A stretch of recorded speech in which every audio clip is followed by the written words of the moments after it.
Paris. Mustafa Haji Mohammed, a medical worker, was just starting the morning shift at a cement factory in Syria when gunfire rattled across the desert.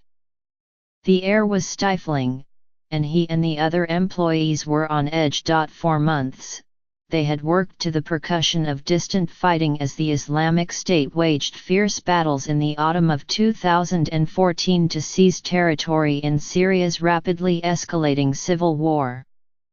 Their employer, one of the world's largest cement makers, LOLA'S, didn't want to abandon the plant, but aimed to keep it running so it would be well positioned when the civil war ended. And the men, all local workers, had few other options for employment in a country where conflict was ravaging the economy. Security managers urged the workers not to worry. Safety was a priority, they insisted. If the fighting got too close, LOLA'S had an evacuation plan that included buses to get them out in case of danger. As the men gathered that morning in a sweltering hall, Mr. Mohammed's supervisor, the factory's doctor, called with a frantic warning. ISIS had just taken the village closest the factory. "You've got to get out of there," the supervisor said. "ISIS is coming." Mr. Mohammed and the rest of the employees ran outside. The evacuation buses were not there. So they piled, one on top of the other, into two small cars and a delivery van. Mr. Mohammed jumped onto a rickety scooter and puttered nervously across the desert as explosions rang out. They all got away. By nightfall, ISIS had captured the factory. "What I want to know," Mr. Mohammed said of LOLA'S in an interview, "is why did they leave us there to face our deaths?" While other multinational companies pulled out of Syria in the midst of the civil war, LOLA'S made a calculated decision to stay, pushing the limits of international law to keep its operations running. LOLA'S actions, reconstructed from sealed French court documents reviewed by the New York Times as well as interviews with former employees, provide rare insight into the costs and complexities of doing business in a war-torn country, trade-offs that have left a large company exposed to a French criminal investigation as well as a civil lawsuit. To move supplies and employees through dangerous areas, and to secure raw materials, LOLA'S funneled money to intermediaries who conducted negotiations with the Islamic State, as well as Al-Qaeda's affiliate in Syria and other armed factions. All told, LOLA'S agents shelled out over $5 million to armed groups, according to the documents, which include testimony to investigators by former LOLA'S officials, testimony and witness accounts of former employees, company correspondence and a confidential internal review of LOLA'S Syria operations by the global law firm Baker McKenzie. The broad accounts of the former workers' experience were backed up by the documents, including the executives' and employees' testimony. But the money didn't always assure the safety of LOLA'S workers or its operations. Between 2012 and the end of 2014, at least a dozen workers were kidnapped, according to testimony and witness statements of former employees, company documents, and the internal review. Employees faced gun-toting militants when they went to work. And the factory, one of the biggest foreign investments in Syria, was captured anyway. It has been shuttered ever since. A panel of French judges appointed by the Paris High Court, which oversees criminal investigations, is now looking into whether LOLA'S put workers at risk and violated international sanctions by paying the Islamic State and other armed groups to keep operating as war bore down. 6 former top LOLA'S officials, including 2 former chief executives, are being formally investigated under charges of financing terrorism. The judges, who decide whether cases go to trial, are also examining a lawsuit by Sherpa, a French anti-corruption organization that pursues humanitarian abuses by corporations, on behalf of former employees alleging Lafarge was complicit in war crimes. The employees, in the lawsuit, claim that the company ignored the dangers they faced, and pressured them to keep working. Lafarge acted as if it was above the law, said Marie-Laure Guislain, the head of litigation at Sherpa. But it played a role in an armed conflict, as well as in the violation of human rights, and must be held accountable. The Sherpa lawsuit helped prompt the French investigation, as did reports on Lafarge's activities by the French newspaper Le Monde. All of the former Lafarge executives have denied the charges against them, which could be dropped if judges find the evidence insufficient. If prosecuted, the executives could face penalties of up to 10 years in jail and fines of €225,000. Authorities will also determine whether the company itself can be held liable. The activity occurred before Lafarge merged with the Swiss cement giant Holcim in 2015. The former chief executive Eric Olson resigned last year after the internal inquiry, although Lafarge concluded that he was not responsible for, or aware of, the activity.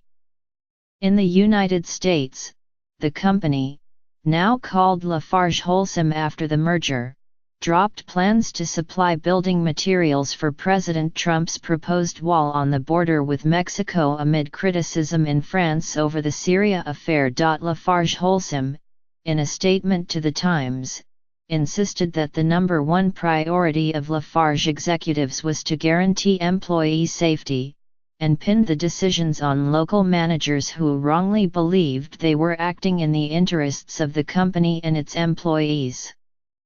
The company acknowledged unacceptable errors committed in Syria, and said that it deeply regrets what happened. It also said that while the use of an intermediary was a serious concern, its internal review could not establish with certainty the ultimate recipients of the funds. Lafarge Holcim's chief executive, Jean Genis, said the company is cooperating with French authorities.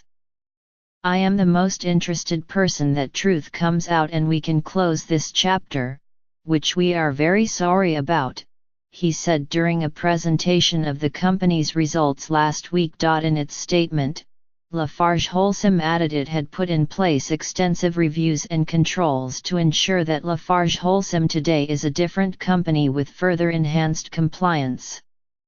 Mr. Mohammed and the other workers, all of whom survived, are now trying to rebuild their lives. Many had to flee Syria, becoming refugees in Turkey and Europe. While some managed to get jobs, others struggled afterward. For a while, Dr. Adam Basho, the Lafarge employee who warned Mr. Mohammed, lived with his wife, children, and 18 other families in a Turkish refugee facility after leaving Syria. He has found only odd jobs to support his family. Hisham Haji Osman, an information technology specialist, made it to Germany and is still trying to land permanent work. Mr. Mohammed is living as a refugee in Turkey, unable to return home while war persists. When Lafarge bought a dilapidated factory in northern Syria in 2007, one of the biggest advantages was a local partner with ties to President Bashar al-Assad's government. The partner, Firas Tlas, an influential tycoon, could navigate back channels in a country with murky rules and bureaucracy.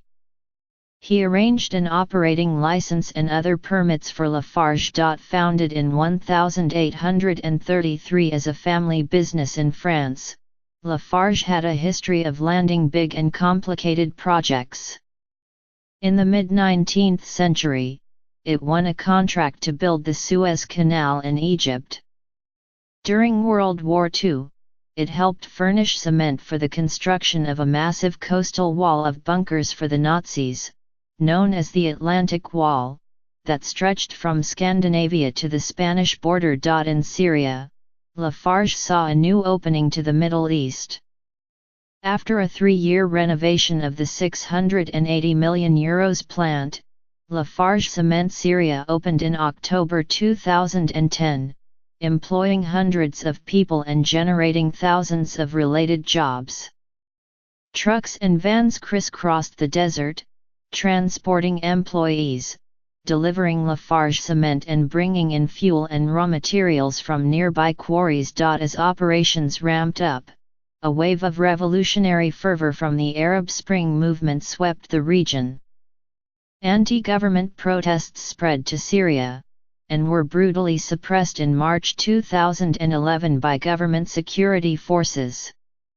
Soldiers from Syria's army defected and, along with civilians who took up arms, formed rebel groups to battle the government, some of them loosely organized as the Free Syrian Army. The government responded by attacking rebel-held areas, in an increasingly complex and bloody conflict that continues to batter the country. While the fighting took root in the south, the security around the Lafarge plant in the north slowly began to deteriorate. Free Syrian army groups moved into the area, long controlled by Mr. Assad's government, along with the militia of the Kurdish Democratic Union Party, or PYD.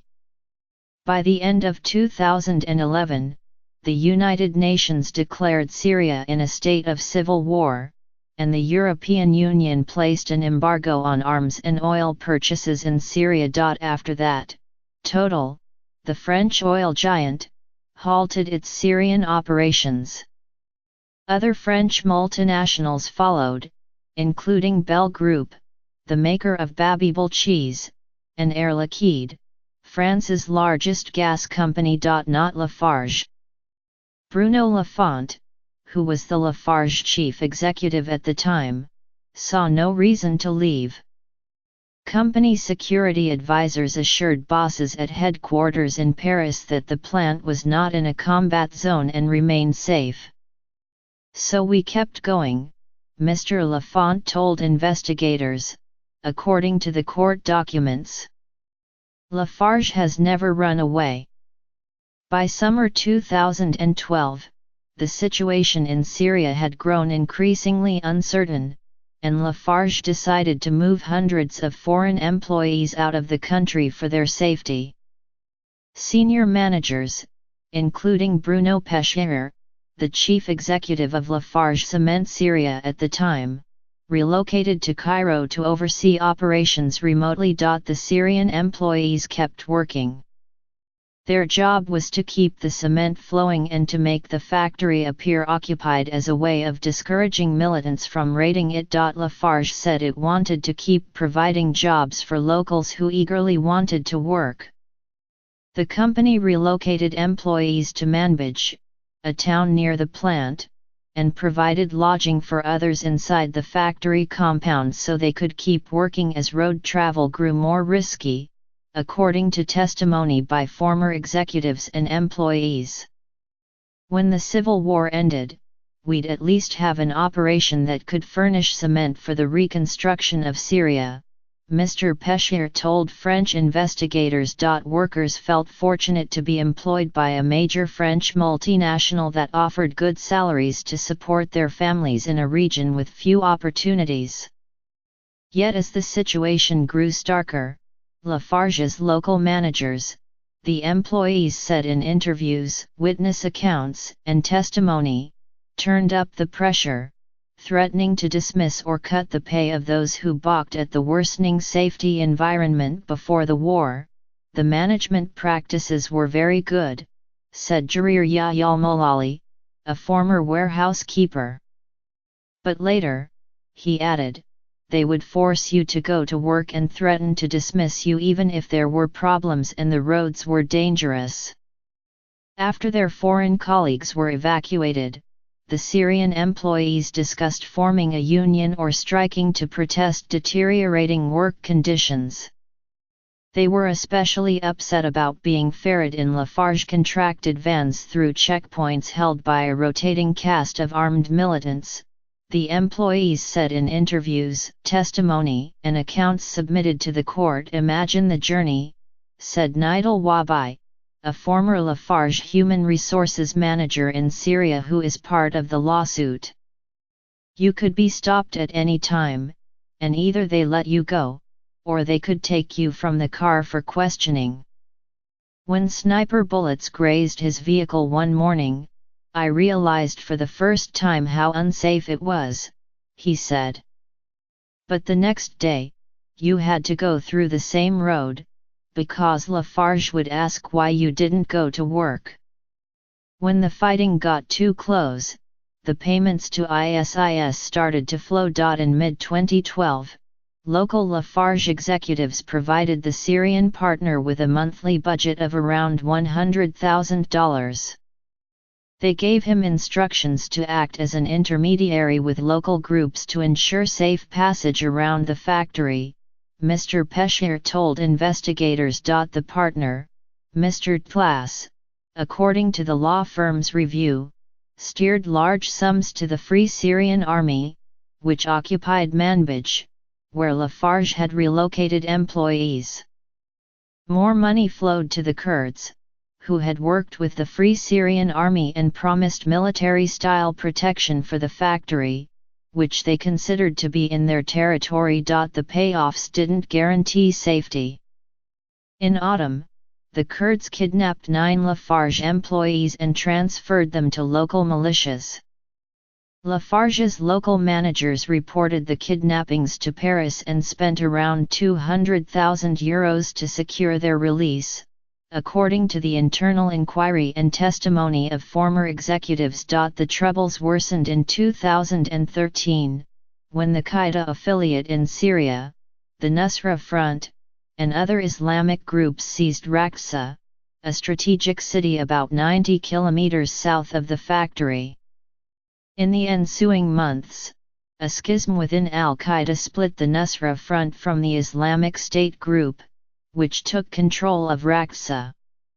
ISIS began a slow but steady push toward the region around the Lafarge plant. Soon, the fixer, Mr. Tlas, was funneling around $20,000 a month to ISIS, and additional funds to the Nusra Front, to ensure that they, too, wouldn't interfere with Lafarge's employees and supplies, according to the court documents. Money was also paid to obtain raw materials from ISIS-held areas. By steering the payoffs through the fixer, there were never any direct links with ISIS. Christian Herald, a former Paris-based deputy chief executive responsible for Syria, told the investigators in France. When investigators asked if Lafarge had paid Islamist groups, he replied, indirectly, yes. Local managers tried to mask the payments with fake invoices signed by Mr. Herald. Yet the payments were telegraphed in monthly Security Committee meetings between officials at Lafarge headquarters and the Syrian affiliate, according to the internal inquiry and testimony by former executives. Minutes of the meetings were distributed to other Lafarge officials, including the chief executive, Mr. Lafont. One memo dated September 11, 2013, which was part of the court documents, described how ISIS's growing presence had become a main threat to business. It becomes more and more difficult to operate without being required to directly or indirectly negotiate with these networks classified as terrorist networks by international organizations and the USA, the memo concluded. Another security meeting memo, dated October 15, 2013, described more blockages by ISIS, the Nusra Front and the Kurds, before noting that negotiations with the various actors had allowed the flow of supplies and employees to resume. At checkpoints now held by ISIS and Nusra Front, the factory's suppliers had only to mention Lafarge to pass, 2 employees told The Times, an account also given in their lawsuit. But workers still had to endure nerve-wracking checks. You were asked questions like, "Do you pray?" said Mr. Osman, the former information technology specialist. It was a check to see if they will keep you alive, kill you or arrest you. On June 29, 2014, ISIS declared a caliphate in Syria and Iraq. The same day, the factory's senior risk manager alerted his superiors in an email to a meeting he had set up with a head of the Islamic State. He wanted to ensure that Lafarge's deals with the group would be maintained, according to the court documents. Soon after, drivers bringing materials to and from the plant were handed new passes at ISIS checkpoints. At first, it was a simple note from ISIS, written by hand, said Mr. Osman, an account he also gave in accounts submitted to the court. And then it became an official document that was already printed and had to be renewed and stamped every day, he added. The deal between ISIS and Lafarge became systematic. 2 weeks after ISIS declared its caliphate, the air rumbled from the sound of a distant blast. ISIS militants had detonated a truck bomb at a Turkish-owned cement plant. Lafarge temporarily halted production and told most workers to stay home, according to testimony by the former employees and executives. But local managers ordered an essential team of around 30 people, including Mr. Osman, to remain. By early August 2014, the Syrian partner, Mr. Tlas, claimed he had negotiated a new agreement with both ISIS and Kurdish militants that would allow the factory to resume production. Lafarge continued the payments to ISIS through Mr. Tlas until the United Nations banned commercial and financial dealings with the group on August 15, according to the internal review.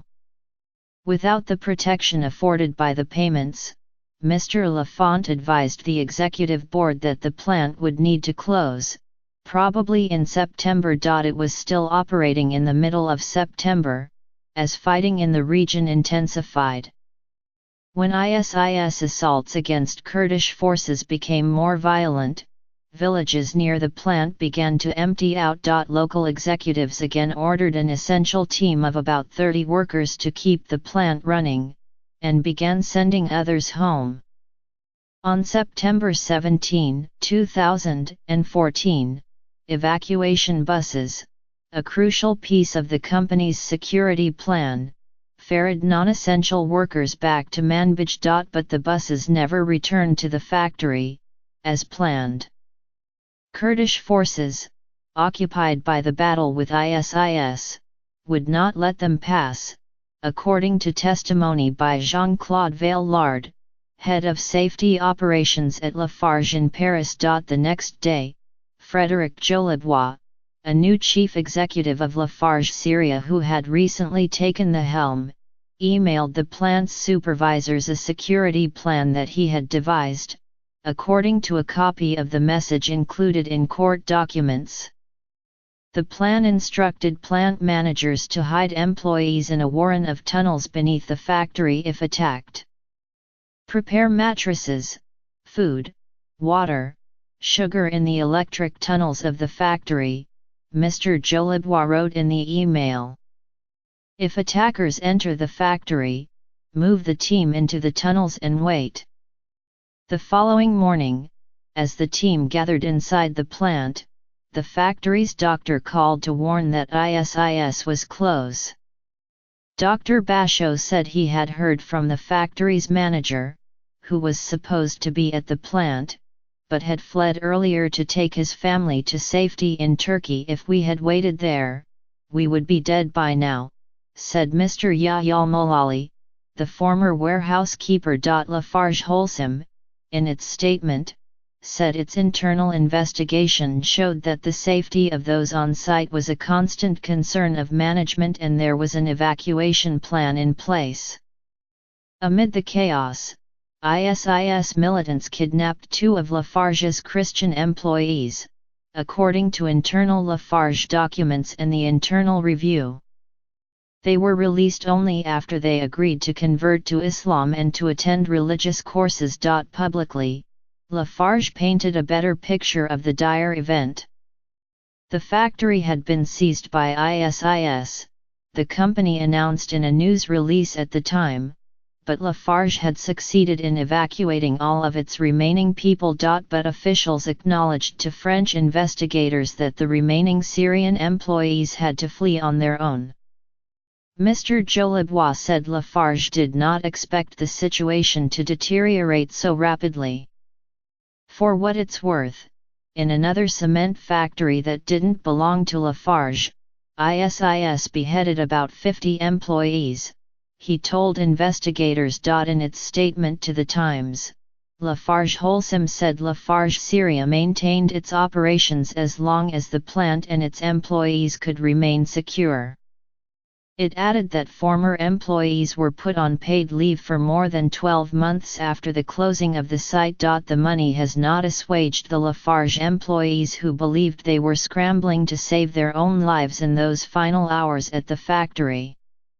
Many were angered when Mr. Jolibois sent them an upbeat message shortly after the evacuation. Probably the things did not run perfectly or as good as planned, but nevertheless we achieved this key goal, he wrote, according to an internal Lafarge email seen by the Times. Lafarge Cement Syria is not dead. I am convinced that we will win the final battle. As a response, one of the survivors sent a follow-up email to Lafarge officials on behalf of other employees, denouncing Mr. Jolibois' message as full of lies. In it, the employees asked Lafarge to carry out an internal investigation into why workers were left to fend for themselves as ISIS advanced. The employees said that the Lafarge officials never responded. The factory was the only thing they cared about, Mr. Mohammed said.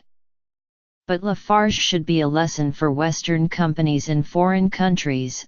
They should treat people working for them like human beings.